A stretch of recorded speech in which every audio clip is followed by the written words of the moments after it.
உங்க வாழ்க்கையில ஏதாவது பெருமையா சொல்லிக்கிற மாதிரி நடந்திருக்காக்கா? நடந்துகிட்டே இருக்குப்பா. இன்னைக்கு நம்ம கஷ்டம் மாறிடும், நாளைக்கு நம்ம கஷ்டம் மாறிடும்னு இன்னைக்கு வரையும் நினைக்கிறேன், மாற மாட்டேங்குதுப்பா. வீடு கட்டுவோம்னு இடம் வாங்கினேன், அதோட அல்லா குடும்பத்தோட உம்ராவுக்கு அழைக்கவும் அதை வித்துட்டு போயிட்டு வந்தோம்ப்பா.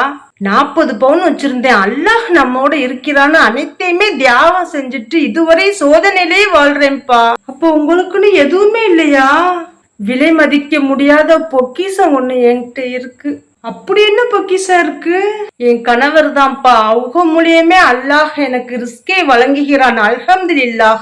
ஒண்ணுமே இல்லைன்னு இத போய் பெருமையா பேசுறிய? எதுவுமே இல்லாம வாழ்றதுன்னா ஒரு பெருமையா? நம் உயிரிலும் மேலானவர் முஹம்மது நபி ஸல்லல்லாஹு அலைஹி வஸல்லம் அவர்கள் எப்படி வாழ்ந்தார்கள்? அவர்களுடைய உம்மத்தாகிய நாம் இப்படி வாழ்வதைத்தானே பெருமையாக நினைக்கணும். நமது இலக்கு சரி என்றால் சோதனை கூட சாதனைதான்.